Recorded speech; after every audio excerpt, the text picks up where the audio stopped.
My name is Evelyn Carter. I'm 65 years old, and I live in a small coastal town in Oregon. 3 months ago, my husband Thomas passed away from a sudden heart attack, leaving me alone in the house we had shared for more than 3 decades. Since the funeral, the phone hasn't stopped ringing.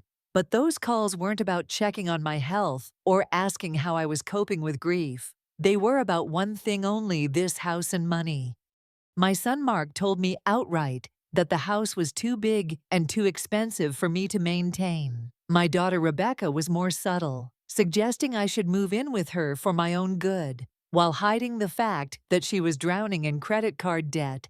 They even conspired behind my back, discussing how to sell my home and split the profits, treating me not as their mother, but as an obstacle standing in their way. What they didn't know is that Thomas left me a secret, a small villa in Tuscany, Italy, bought with a lifetime of careful savings. I never told them about it. And now, as my children treat me like a burden instead of family, I realize that silence has become my greatest weapon to take back my life. Before I continue, make sure to hit subscribe and let me know in the comments where you're listening from. Because what I'm about to share isn't just a story about loss, it's about reclaiming dignity and finding the courage to choose freedom over manipulation. The first real confrontation came on a gray Sunday morning. The Oregon coast was covered in fog, the kind that made the ocean disappear into nothingness. I was standing at the kitchen counter, staring at a half-empty cup of coffee, when Mark showed up unannounced. He didn't even knock. He just let himself in, and with that air of entitlement he'd carried since he was a teenager. "Mom, we need to talk," he said, dropping his phone on the count as if he owned the place. His tone was clipped, urgent, like he was delivering a verdict rather than starting a conversation. I set the mug down slowly. "Good morning to you too, Mark." He rolled his eyes. "Please don't start with the small talk. Julia and I have been looking at your situation, and honestly, it doesn't make sense anymore. This house is too big for you, too expensive. You can't possibly keep up." I felt my chest tighten, but I kept my voice steady. "The house is paid off, Mark. Your father made sure of that years ago." For a moment, he blinked, caught off guard. Then came that laugh, the same mocking one I remembered from his teenage years when he thought he was smarter than everyone else. "Mom, come on. Even without a mortgage, the taxes, the upkeep, Dad's pension barely covers your living expenses. Don't pretend everything's fine." I turned toward the window, looking out at the garden Thomas and I had built with our own hands. The roses needed trimming. The herb patch was overgrown. But they weren't just chores, they were memories. To Mark, they were just dollar signs. "You're worried about me?" I asked quietly. "I'm being realistic," he shot back. "Rebecca agrees with me. We talked about it at dinner last week. You'd be better off living with one of us. Maybe in Rebecca's basement. She's already got ideas about fixing it up for you." Rebecca. She hadn't called me once since the funeral, but she had time for a family dinner to discuss my options. My grief wasn't their concern. My future was a project to be managed behind closed doors. "And what exactly are these options?" I asked. Mark straightened, his voice brisk. "Selling this house. There's already a buyer lined up. Julia's cousin is in real estate, and he's got someone interested. Cash offer, quick close. It would solve everything." My heart dropped. A buyer. Without asking me. "We're trying to help you," he said, impatience sharpening every word. "The sooner you accept that this is the best decision for everyone, the easier this transition will be." Transition. As if I were being relocated like old furniture. As if 30 years of marriage, laughter, and loss could be reduced to a financial transaction. "And where would I live?" I asked. "In Rebecca's basement," he repeated. "She's serious about this. You'd have your own bathroom, even a separate entrance. It's practical." Practical. That word sure cut me more deeply than he realized. I remembered last Thanksgiving when Rebecca had seated me downstairs with the kids, while she entertained her friends upstairs. That basement had always been the space for things that didn't fit: old boxes, Christmas decorations, treadmills no one used. Now I was being filed away there too. "She thinks it'll be good for you," Mark added. "You can help with Chloe when she comes home from school. Do some cooking. Keep her company." Of course, Rebecca struggled with everything: laundry, meal planning, even calling her own mother, but she excelled at pushing those struggles onto someone else. "And what about you, Mark? What's your role in all this?" I asked. He leaned back, crossing his arms. "I'll handle the sale, the paperwork, the negotiations. I'll make sure you get a fair price." Fair? I almost laughed. Mark's definition of fair had always meant what benefited him most, like the time he convinced Thomas to co-sign a business loan for a guaranteed startup that failed within a year. Thomas had quietly covered the debt, but I never forgot the shame in his eyes. I drew in a breath. "I need to think about this." "There's nothing to think about," he snapped. "Rebecca and I already agreed. We're not letting you sabotage yourself. Gregory's client is serious. They want to close within a month." A month, that's all the time they gave me to dismantle a lifetime of memories.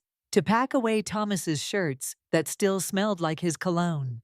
To erase the echoes of birthdays and graduations celebrated under this roof. "I said I need to think," I repeated, firmer this time. Mark narrowed his eyes. "Don't take too long. Opportunities don't wait forever." He grabbed his phone and stormed out, the screen door slamming behind him. The silence after he left was unbearable. It pressed against me like a weight, heavier than grief.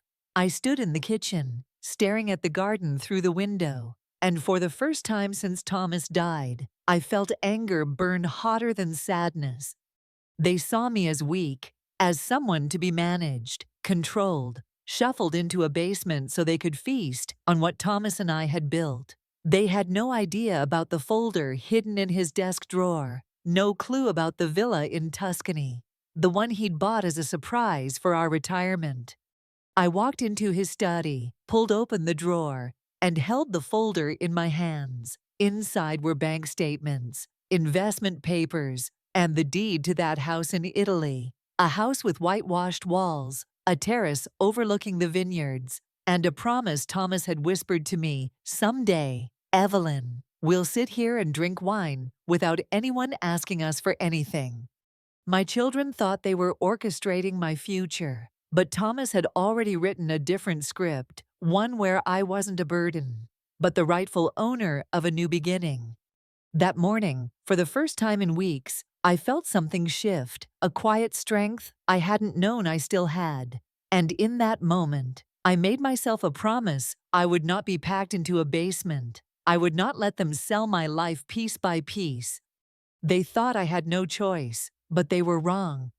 2 days after Mark's ambush, Rebecca called. I was folding laundry in the quiet of my bedroom. Thomas's old flannel shirts still stacked neatly in a pile I couldn't bring myself to move. Her voice on the phone was falsely sweet, the kind of tone she used when she wanted something but didn't want to seem obvious about it.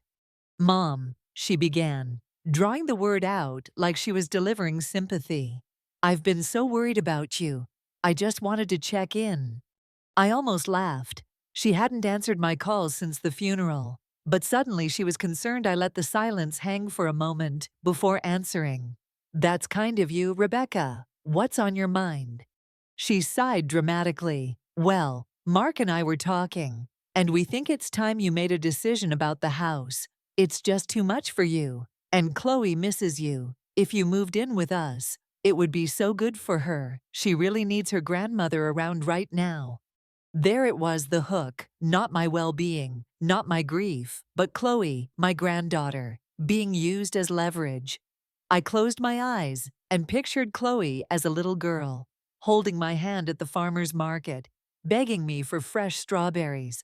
We had been inseparable once. Now she barely texted me. "I appreciate your concern," I said slowly, "but I'm not ready to leave this house. Your father and I built a life here."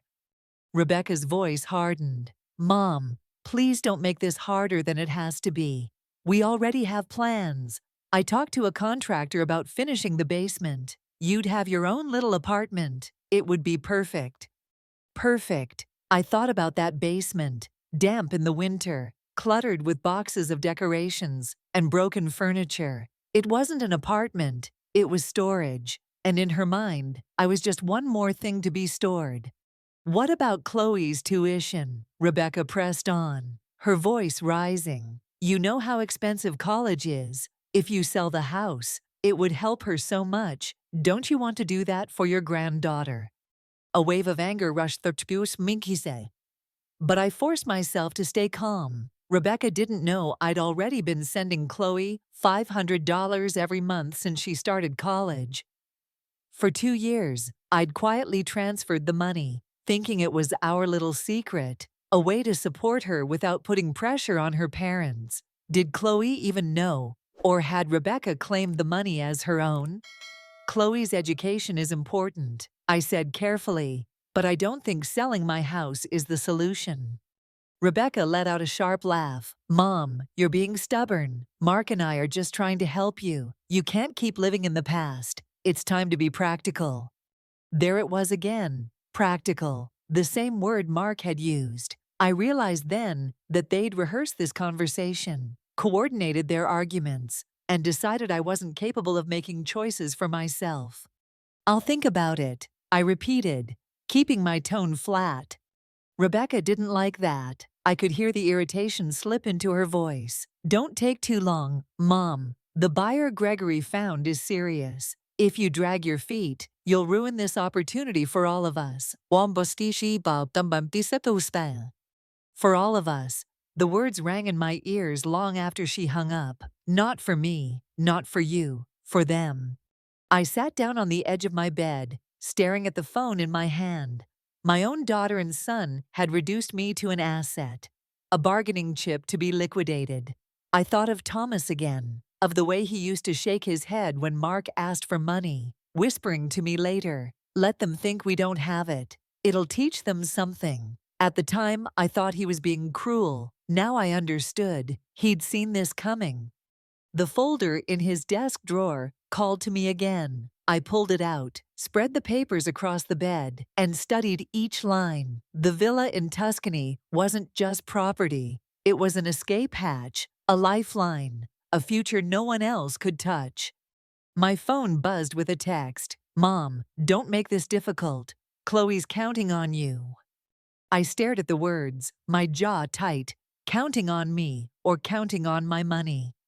For a moment, guilt pierced me. Had I done this? Had I raised children who saw love as currency, who measured devotion in dollar signs? I had always tried to give them everything: stability, comfort, opportunity. Had my generosity raised entitlement instead of gratitude?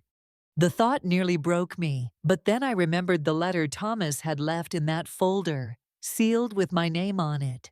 My hands shook as I opened it, his handwriting instantly pulling me back to nights when he left notes on the kitchen counter just to make me smile. My dearest Evelyn, if you're reading this, it means I'm gone, and you're facing more than grief. I know our children. I know their weaknesses. Don't let them convince you that you're incapable. Don't let them strip you of dignity. Everything we saved, everything we built, it's yours. Yours to keep, yours to enjoy, yours to protect. Remember, you are not a burden. You are the strongest person I know. By the time I finished reading, tears blurred the page, but beneath the tears was something else: resolve. Rebecca thought she could sweet-talk me into submission. Mark thought he could bully me. They had no idea who they were dealing with. They had forgotten that I was the woman who stood beside Thomas through every job loss, every move, every sleepless night. I was the one who managed the household, balanced the books, and made sure we always had enough. I wasn't fragile, I wasn't helpless, and I wasn't done fighting. That night, I made a decision. I would visit the lawyer Thomas had trusted, the one who handled our estate planning. I needed to know exactly what power I still held, and I needed to know how to use it before my own children stripped me of everything. For the first time in weeks, I slept soundly, because for the first time since Thomas died, I felt in control.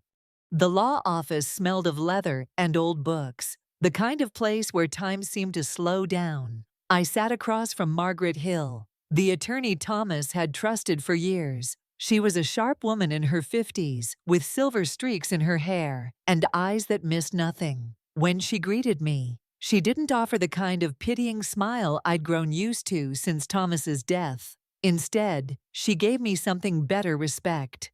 "Evelyn," she said, spreading the documents across her mahogany desk, "your husband was meticulous. He planned for scenarios I honestly didn't expect we'd ever face. But now, here we are." Her words both comforted and unsettled me. I smoothed my skirt, feeling suddenly exposed. I need to know exactly what I'm dealing with. "Margaret, my children are pushing to sell the house. They've already spoken to a realtor." Margaret's brow furrowed as she adjusted her glasses. "They can't sell a home they don't own. You are the sole beneficiary. Every property, every account legally. It's yours. Your children have no claim without your consent." The knot of dread in my chest loosened slightly. "And the villa in Italy?" She smiled faintly. "Fully yours, paid off. Thomas arranged for a property management company to handle maintenance. He left explicit instructions that the existence of the villa be kept confidential until after his passing. I suppose now you know why." I swallowed hard. For weeks, I had felt trapped, cornered by Mark and Rebecca's demands. But in that moment, I realized Thomas had given me a way out, a choice. Margaret leaned back in her chair. "Evelyn, your children may pressure you, but they cannot force you. The law is clear. The trust Thomas created puts everything in your control. He anticipated their impulses." Impulses, a polite word for greed. I thought of Mark's sharp tone, Rebecca's manipulative sweetness, and my stomach twisted. They had assumed I was powerless, but Thomas had made sure that wasn't true. "Is there anything else?" I asked softly. Margaret hesitated, then reached into a folder. "Yes, there's a letter. Thomas asked me to give it to you 1 month after his death. That was yesterday." My hands trembled as she passed me the envelope. Thomas's handwriting stared back at me, familiar and steady. I unfolded the paper, and suddenly it felt as though he was sitting beside me, his voice in every line. "My dearest Evelyn, if you're reading this, I'm no longer there to protect you, but I trust you to protect yourself. Our children will come with demands, dressed as concern. Don't believe them. You have everything you need to stand tall. You are stronger than you realize, and you deserve to live the life you choose, not the one they try to force upon you. The house in Italy is not just bricks and stone. It's freedom. Take it. Make it yours. Don't let guilt chain you. Live, Evelyn. Truly live." I pressed the letter to my chest, tears slipping down my face. For weeks, I had felt only loss, but now I felt his presence guiding me, steadying me. Margaret's voice broke the silence. "Evelyn, you don't have to rush, but remember, you have more power than you think. They may talk about what's best for you, but only you know what that truly is." When I left the office, the sun had broken through the fog for the first time in days. It felt symbolic, as though Thomas himself had parted the clouds. But my phone buzzed the second I reached my car. "Rebecca," I hesitated, then answered. "Mom, we need to finalize things," she said briskly, her sweetness gone. "The buyer's getting impatient. If you don't sign soon, the deal might fall through." I took a deep breath, steadying my voice. "Rebecca, this house isn't being sold." Silence on the line, then a sharp exhale. "What do you mean it's not being sold?" Mark said. "Mark was wrong," I interrupted. "This home belongs to me, and I'm not giving it up." Her tone turned icy. "Mom, don't do this. You're making a mistake. Chloe's counting on this money. We're counting on this." There it was again. We, not me, not my well-being. Them, their needs, their debts, their schemes. I've already been helping Chloe, I said, my voice hardening. More than you've told her. Apparently, she doesn't need me to sell my home. And neither do you. Rebecca sputtered, caught off guard. How do you know that? Because I know more than you think. I hung up before she could respond, my hand shaking not from fear, but from the thrill of finally standing up for myself. That night, I pulled out Thomas's letter again and read it by the dim light of my bedside lamp. His words were a shield, and I knew what I had to do next. I couldn't just defend what I had to reclaim my freedom. I opened my laptop and searched for flights, Tuscany, Florence, the nearest airport to the villa. The pictures on the airline's website showed rolling hills, golden vineyards, and sun-soaked stone villages. It looked like another world, a world waiting for me. For the first time in months, I allowed myself to feel something I thought grief had stolen from me, forever, hope. The morning after I booked my flight to Florence, Mark showed up again. This time he didn't come alone. Julia, his wife, was with him, clutching a leather folder like she was the executor of my life. I hadn't even finished my first cup of coffee when the knock came, sharp and impatient, rattling the front door. I opened it to see Mark already stepping inside, Julia close behind. They didn't wait for an invitation. They never did anymore. Mom, we need to settle this once and for all, Mark said, dropping his briefcase on the kitchen table. Julia slid into a chair like she owned it. I stood still, the mug warm in my hands. Settle what? The house, Mark replied, exasperated. Rebecca and I talked last night. We can't keep waiting on you. The buyer Gregory lined up is prepared to close within 2 weeks. We need your signature today. Julia nodded, opening the folder. We brought the paperwork. It's straightforward, Mom. You'll walk away with enough money to live comfortably in an apartment. No more stress, no more responsibility. I stared at the stack of papers as though they were written in another language. Comfortable, apartment. Words meant to sound kind, but dripping with condescension. I'm not signing anything, I said flatly. Mark's jaw clenched. Mom, don't be unreasonable. Unreasonable. I set the mug down carefully, my voice steady. You've already lined up a buyer for a house you don't own. You've spoken to contractors about moving me into Rebecca's basement, and you didn't think to ask what I wanted. Tell me, Mark, what's reasonable about that? His face reddened. Julia reached across the table, her manicured nails tapping against the folder. Evelyn, we're only trying to make sure you're taken care of. You can't live here alone. It's not safe. Safe, another word wrapped in false concern. I thought of Thomas's letter in my nightstand, of Margaret's calm assurance that everything belonged to me, and I realized something. Mark and Rebecca weren't just greedy, they were desperate. What aren't you telling me? I asked slowly. Why the rush? Why push so hard to sell now? Mark's eyes flicked toward Julia, then back to me. Too quickly, too defensive. We just want what's best for you. But I saw the truth in the way Julia's fingers tightened around that folder. There was more here than they wanted me to know.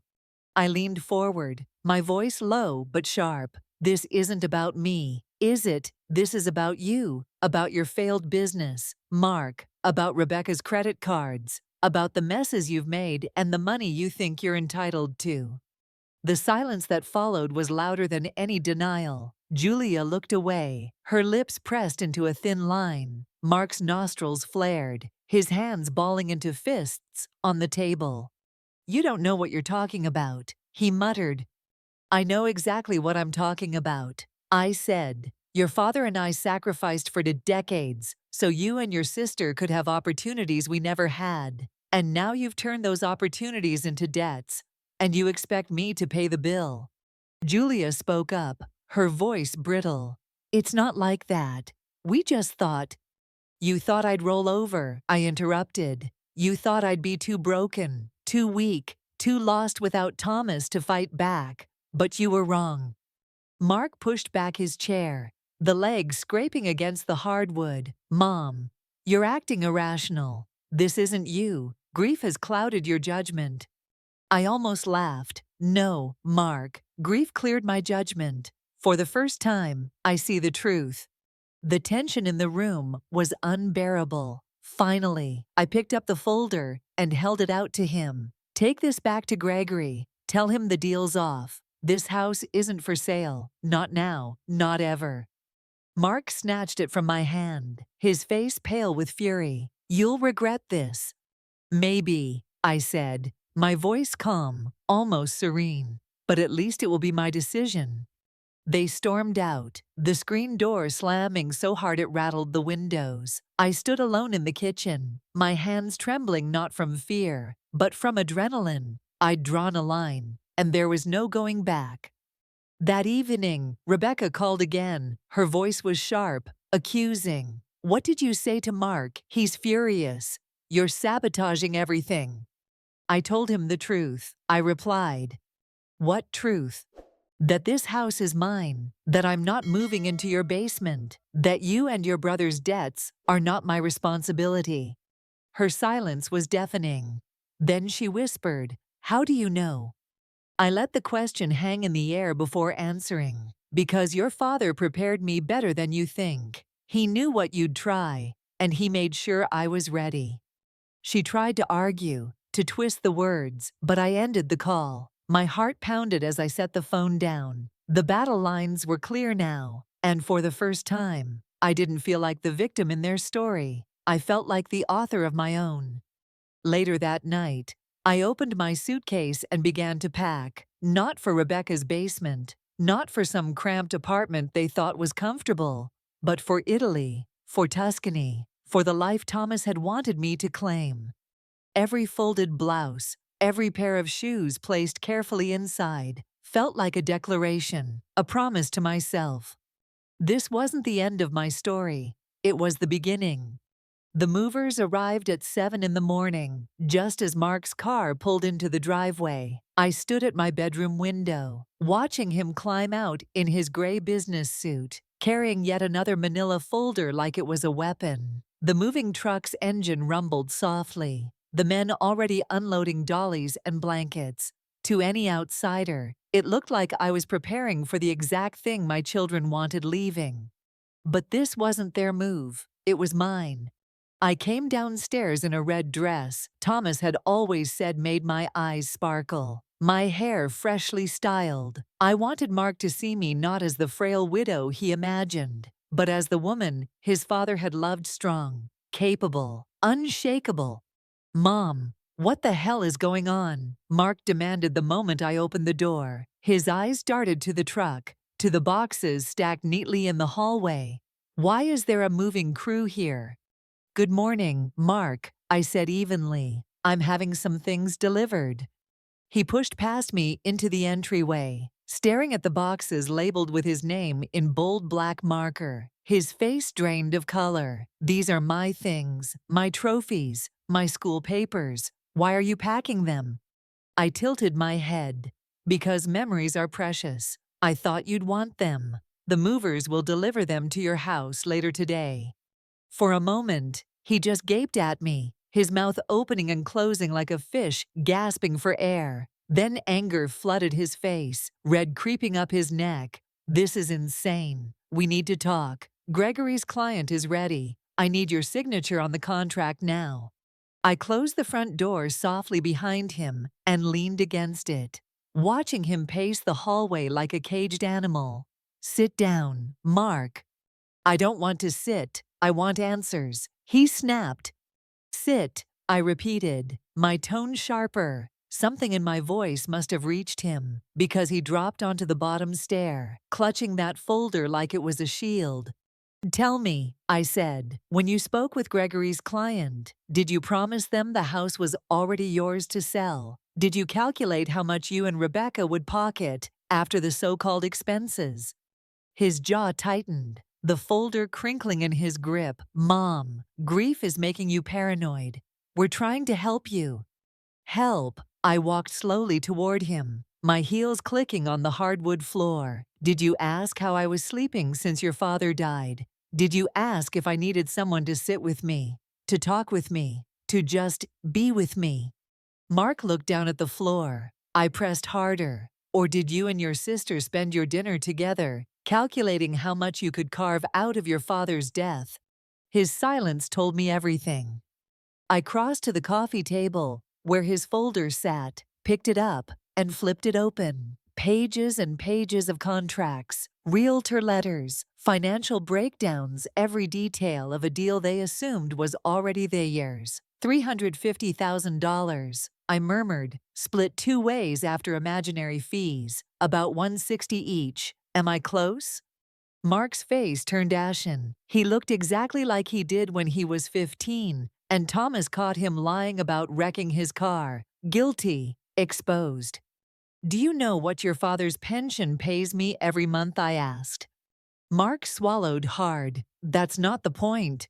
$4,200, I said firmly, plus Social Security, plus dividends from investments you know nothing about. I am not struggling. Mark, I never was. His eyes widened, disbelief flashing across his face. You lied to us. I never lied, you assumed, and I didn't bother correcting your assumptions. He shot to his feet, pointing a finger at me. You let us think you were poor. You wanted this. No, I said quietly. You wanted me to feel poor. It made it easier for you to justify treating me like a burden instead of a mother. Through the window, I saw the movers carefully lifting Thomas's leather armchair, the one Mark once begged to inherit. That's going to your house, too, I told him. Mark's face twisted. You're punishing us. I'm giving you what you asked for, I replied, meeting his eyes. You said I should move out of this house. I'm moving. You said my belongings shouldn't burden me. I'm sending them to you. You wanted control. Well, here's control. You can keep the trophies and the piano and the dining set. But you don't get me, and you don't get this house. Mark lunged forward, trying to grab the folder from my hand, but I held it out of reach. His voice cracked. Mom, please, we can work this out. Maybe you don't have to go to Rebecca's. We can find you a nice little apartment. Manageable. I almost laughed. Manageable for whom? The question cut through the air like a knife. He had no answer. My phone buzzed on the table. Rebecca's name lit up the screen. I answered on speaker. Hello, Rebecca. Her voice was high, panicked. Mom, there are movers at my house trying to deliver a piano. What is going on? The piano you begged for when you were 8, I said calmly. I thought you'd want it back. I don't want it. I don't have room for it, she screeched. And Mark said you're refusing to sell the house. Tell me that's not true. It's true, I said. This house is mine. Your father left it to me. I'm not selling. The silence on the other end was long, brittle. Then Rebecca's voice returned, sharp with fury. You don't understand what you're doing. People are counting on this. Chloe is counting on this. I looked at Mark, whose face had gone pale, and then back at the phone. When was the last time Chloe called me? Rebecca, do you know? Rebecca stammered. That's not the point. It was last December. She wanted money for a spring break trip, not to ask how I was, not to say she missed her grandfather, just money. Do you know how much I've already sent her since college began? $12,000, $500 a month. Did you ever tell her where it came from? Silence. I thought so, I said. You wanted her to think it came from you, that you were the one sacrificing for her future.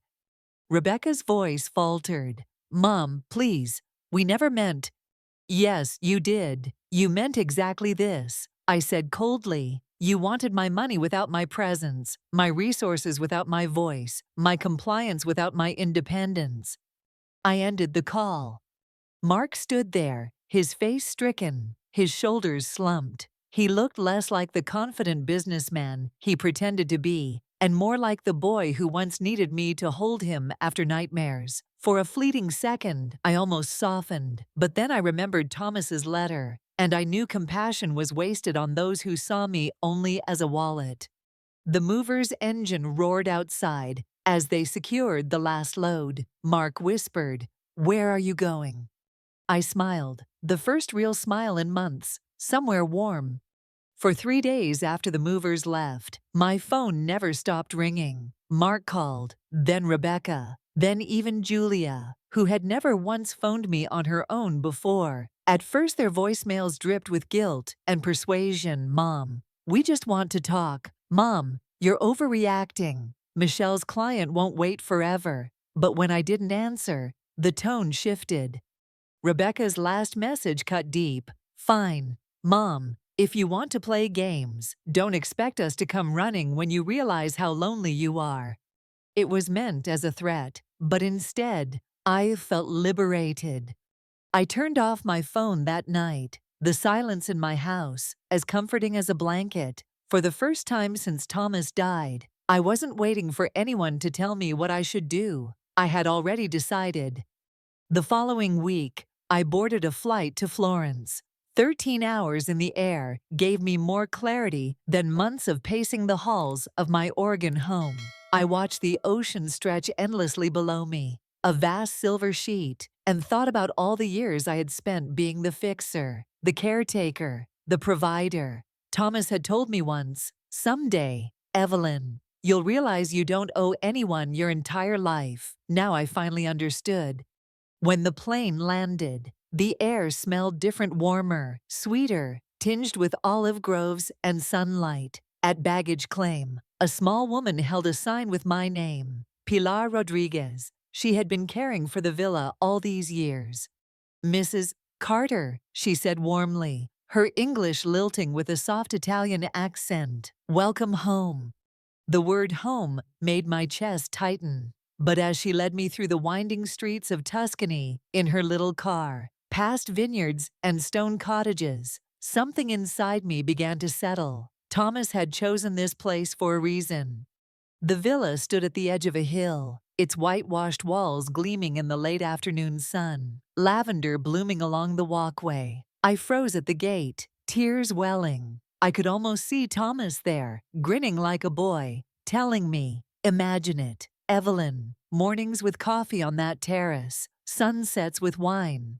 Inside, everything was simple but beautiful. Terracotta floors, wooden beams, sunlight streaming through arched windows. Pilar had stocked the fridge with bread, cheese, fruit, and wine. "You rest tonight," she said gently. "Tomorrow, I show you the village." When she left, the house was quiet, yet not lonely. I unpacked slowly, placing Thomas's photo on the bedside table, hanging my clothes in the wardrobe, arranging little things that made the space mine. Each gesture felt like a declaration I belong here. I poured myself a glass of wine and stepped onto the terrace. The hills stretched out endlessly, dotted with vineyards and cypress trees. The sky melted into pink and gold as the sun set, and for the first time in months, I felt peace.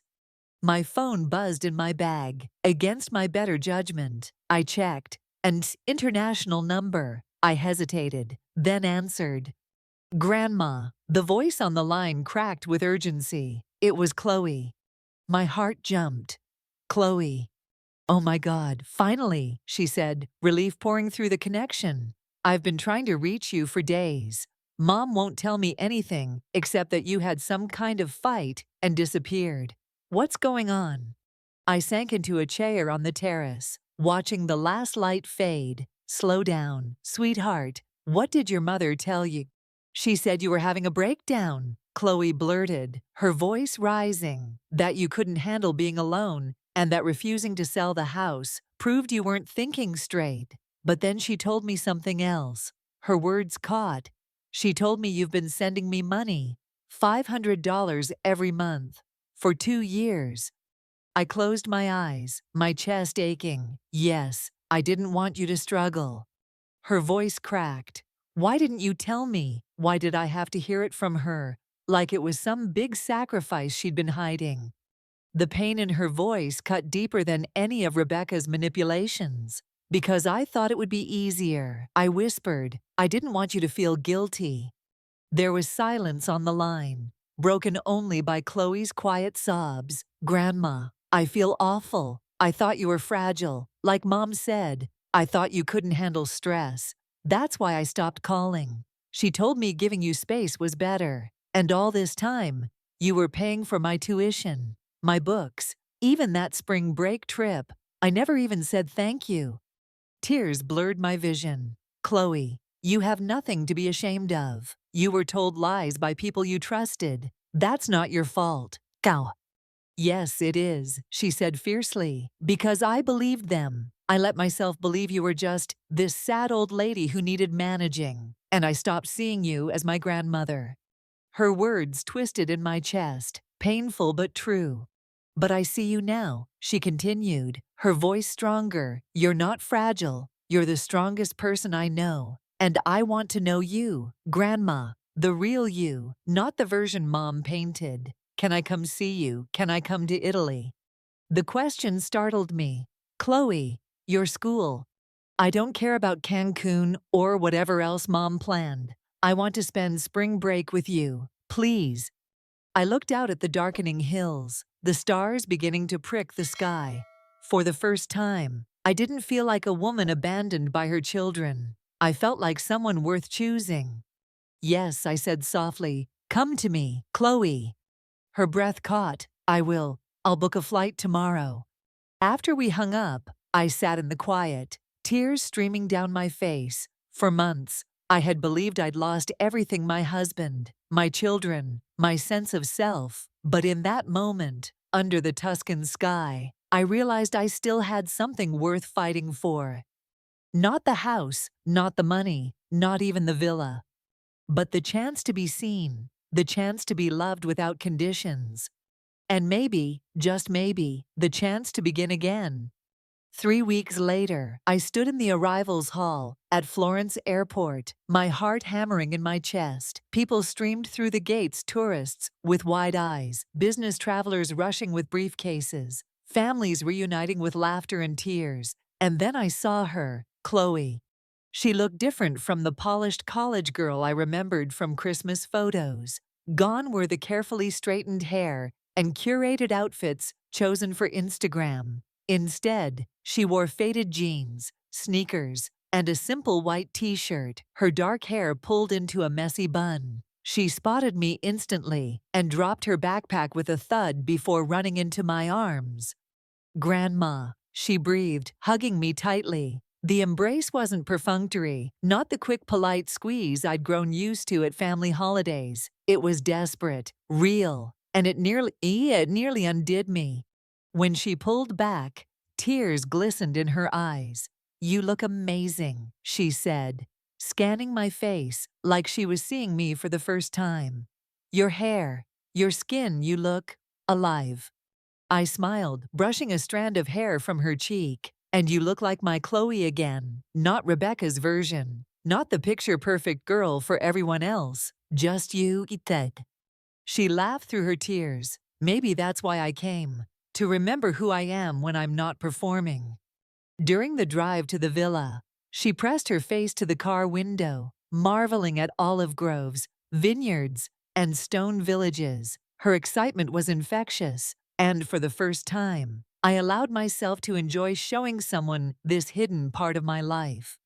When we arrived, Chloe froze at the garden gate, staring at the villa with wide eyes. Grandma, it's beautiful. He knew, didn't he? Grandpa knew you'd need this place. My throat tightened. Yes, he knew. That first night, Pilar insisted on preparing dinner paella with fresh vegetables from her garden. Chloe and I sat on the terrace. As the sun sank into the Tuscan hills, the sky painted gold and purple. Pilar fussed over Chloe as though she were her own granddaughter, and Chloe responded with warmth I hadn't seen in years. Later, when it was just the two of us, Chloe leaned forward, her expression serious. Grandma, Mom called me before I left. She begged me not to come. She said you were having a breakdown and that seeing me would make it worse. She said I was being selfish for choosing you over her. My chest tightened, though I wasn't surprised. And what did you say? Chloe's eyes flashed with determination. I told her maybe it was time someone in the family was selfish for you. I asked her, if you really were falling apart, why she hadn't flown to see you herself, why she hadn't picked up the phone to check on you. She couldn't answer. She just got quiet. I swallowed hard, pride and sorrow mixing in equal measure. That must have been hard. It wasn't, Chloe said firmly, because I realized something. They don't actually care about how you're doing. They care about their access to you, and I'm done letting them use me to hurt you. Her words broke something open in me. I'd spent so long blaming myself for raising children who measured love in money. But here was proof that the story wasn't finished, that maybe, through Chloe, the cycle could break. Over the next few days, Chloe and I settled into a rhythm. We walked the cobblestone streets of the village, greeting shopkeepers who already knew my name.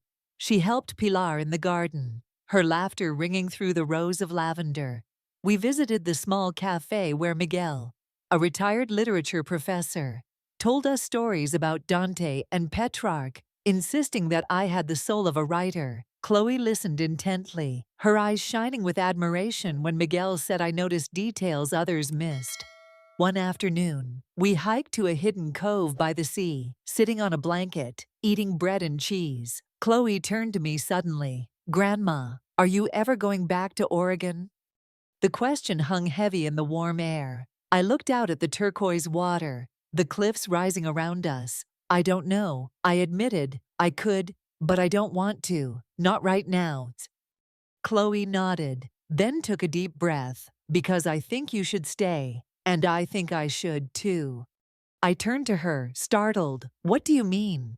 "There are American programs in Florence. I could transfer, study international relations, learn Italian, or take a semester off, work with Pilar in her pottery studio, help you with your book. I don't want to go back to who I was before. I want to stay here, with you, and figure out who I really am."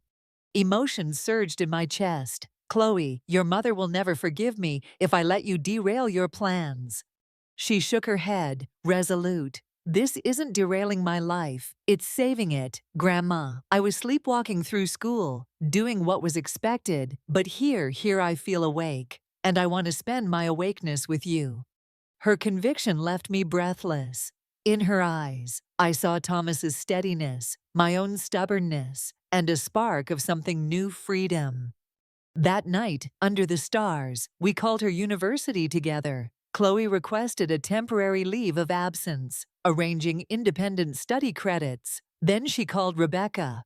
"Mom, it's me," she said firmly when the line connected. "I'm staying in Italy with Grandma. No, I'm not having a breakdown. I'm having a breakthrough. I'm 20 years old, and I get to choose how I spend my time. And I'm choosing her, Bishmet." Rebecca's voice rose in anger on the other end, but Chloe didn't flinch. "You taught me to see Grandma as a burden, but she's not. She's the only person who ever treated me like I mattered more than money. So if you can't respect my decision, that's your problem, not mine." She ended the call and set the phone down with a trembling hand. I reached over, squeezing her fingers. "Any regrets?" I asked softly. Chloe's eyes filled with tears, but her smile was radiant. "Just one, that it took me this long to see who you really are." We sat there on the terrace, the Mediterranean breeze carrying the scent of lemons and salt. And for the first time since Thomas's death, I didn't just feel alive, I felt reborn. As I sit here tonight on the terrace of the villa, the Tuscan hills glowing under a silver moon, I realize something I never thought I'd say out loud. Losing Thomas broke me. My children's betrayal nearly shattered me. But somehow, through the silence, through the anger, and through the tears, I found something I hadn't had in years myself. This house, this freedom, this life, it isn't just about escape. It's about reclaiming dignity, about showing my children, and maybe even myself, that I am not a burden. I am not a wallet. I am not someone to be hidden away in a basement. I am a woman who built a life, who loved deeply, and who deserves to live the rest of her days in peace and joy. And the greatest gift of all, Chloe sees me now, not as fragile, not as expendable, but as her grandmother, whole and real, with stories worth telling and a future worth embracing. So if you're listening to this and you've ever felt overlooked, dismissed, or silenced, remember this: you don't owe anyone your freedom. You don't have to shrink yourself to fit into someone else's plans. You can choose you, just like I finally chose me. Thank you for listening to my story. If it touched you, please don't forget to subscribe, leave a comment telling me where you're watching from, and share this video with someone who might need to hear it today. Because sometimes the quietest revenge isn't anger or bitterness, it's simply living well, on your own terms,